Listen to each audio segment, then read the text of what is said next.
Hey, it's your old pal Alex.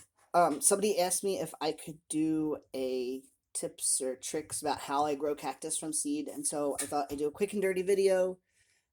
This is the third time I'm trying to record because either people call, my dogs start shit, or whatever. So here we are again. And the first thing that I wanted to say is that all seeds grow at a different rate.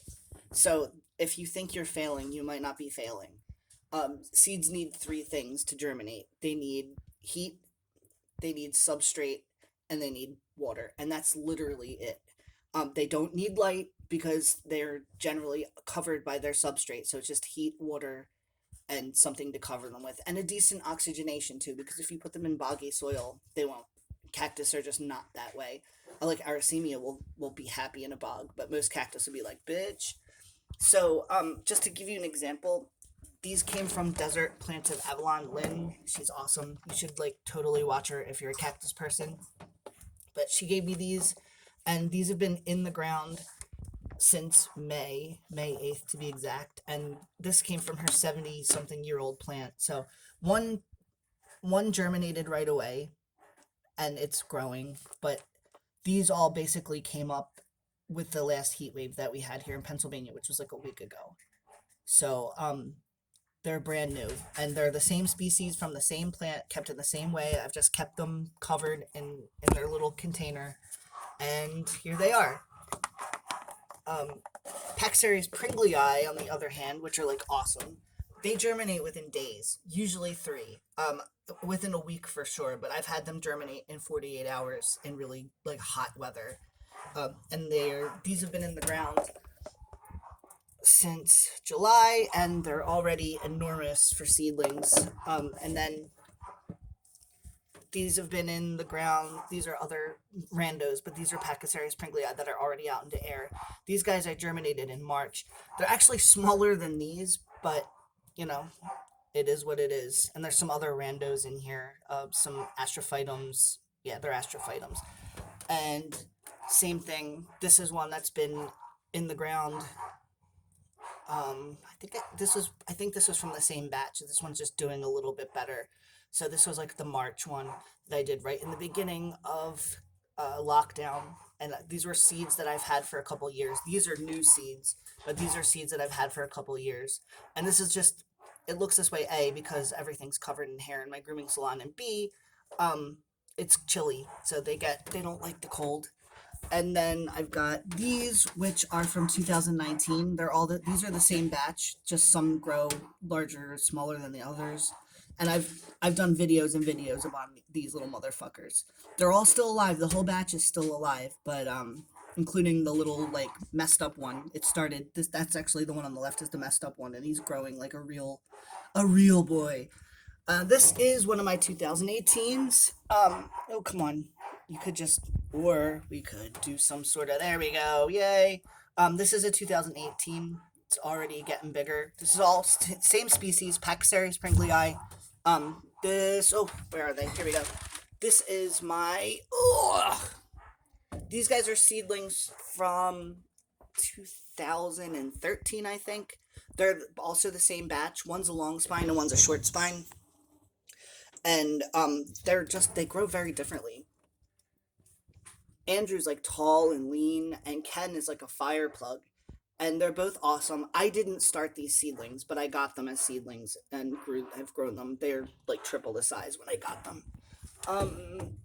And then the other thing I wanted, these are Weberi, Pachycereus Weberi, and these guys are all from the same batch, all from the same seeds, and they are all they're doing well. I know this one doesn't look like he's doing well, but it had some rot problems and I had to cut it back. But they're I say 3 years old. They're really, really. I'm not kidding. That these are 2017s. I'm sure of it. I got them last year, and they were all like half the size of this one. And this is just. I got them in the spring, and I've had them for 2 summers, and they just took off, except for this one that rotted back, and I had to cut. But this is the largest species of cactus on the planet. They they're called the candelabra cactus, and they get enormous, like the size of a house, like wide and tall. They're just amazing. So anyway, that's just to show you they all have like different growth rates and different germination rates, and that's something that kind of can throw you off if you're not like chill about it. But anyway, so this is my setup, very high tech, just a piece of snapware, some soil, and some seeds. And so I'll show you what I'm going to do here is I have organic mechanics uh, organic mechanics cactus and succulent soil, which I recommend a lot for everything. They're just amazing. um Oops, shouldn't do that. And then I have a snapware container with, because this is a small one, I've got 3/4 of an inch of substrate. I've got Echinopsis subdenudata seeds from my own seed for my own plant, and water. See, like, woo. And so basically, I just wet it until it's wet enough that it doesn't like like doesn't have the consistency of like wet dry soil. Sorry, I wet it until it's just obviously wet. And if you over wet it and you've got, there we go, that is perfect. Holy crap, that's just like, see, I mean, it looks like wet soil. It's staying where it is, but it's not packed down. Yeah, I mean, it's, you don't want it to necessarily hold its shape, and this is really stony soil anyway, so it might not hold its shape even if it was drenched. But that's as wet as I want it. I just want a little bit of moisture on my fingers when I put my fingers in it. And as I said, if you pull it out and it has a ton of moisture the next day, like if the lid is just dripping and there's just wet all around it, you just take a tissue and dab it dry. This isn't rocket science, you know. It's not something that you have to be overly concerned about as long as you're fixing it as time goes on. Now, Echinopsis subdenudata, I'm going to guess the germination rate on this is going to be in good weather, and it's not going to germinate now. They'll germinate in the spring. They'll just sit all winter and take up space. Thanks. But if in good weather, like above 85, it'll probably germinate in 14 days. It's not a quick germinator, but it's not a slow one either. So I am just going to take a couple of these here seeds. I said just a couple because this is basically just a waste of my time for you because I love you guys.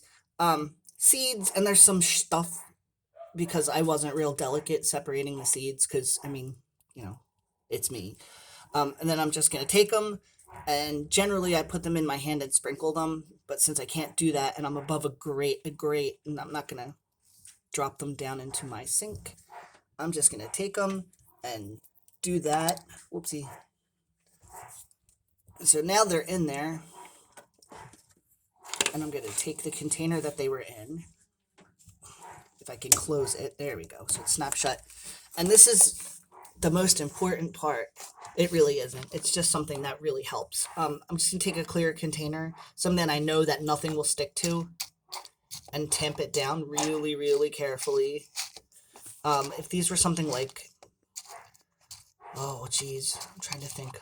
If it was like lithops or something, I would be much, much, much more careful about tamping it down, or maybe not at all. Lithops are weird that way. So that shit is all tamped down. Make sure nothing's stuck to the bottom that needs to go in, and there isn't. There's just some schmutz, but all right. So now I'm going to take the lid. Oh, and if you can, you don't have to, but if you can, a vented lid really helps. It will help if you have excess moisture. You can vent it for, a couple hours, and that will help to dissipate some of the moisture. And as they get older and you dry them off, like these are almost ready to be dried off. In fact, I think I've had them in open air once or twice anyway.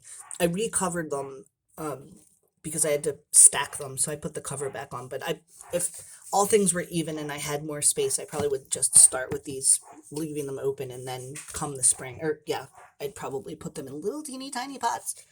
But yeah, venting lids are really, really helpful. And then I put it in the sun on the windowsill. I don't worry about direct light. I've got diffusion cloth on my windows anyway, but it's like sticky stuff. But yeah, just put it in the windowsill and then check on it once a day. You can look through the side, or you can open it up. I mean, they're not that delicate. And then when it comes time to do any cactus fertilization, or when you want to repot, I would consider using worm poop. Everybody loves worm poop. This is an easy, gentle fertilizer. You just mix it in a little tiny bit with the soil that you're mixing in. As I said, I use organic mechanics. It's already got some worm castings in it, but you can add a little extra. It's an easy way to add a little bit of fertilizer when they need it, and they won't bother with it when they don't. But a bag like this is like $5 and will last you a year. And I've got a ton of plants, and this lasts a year. In fact, I didn't even open this one because I still had my last one to worry about. Anyway, any questions, just let me know. I don't think that there's anything else to talk about except for, I mean, seedling care is a whole other can of worm poop. But that's something that, even when I tell people, they still don't do it. They do what they want anyway. But ask me and I can answer specific questions. Or just message me and I'll send you some seeds and you can practice killing cactus on your own. It's a lot of fun. Thanks. Bye.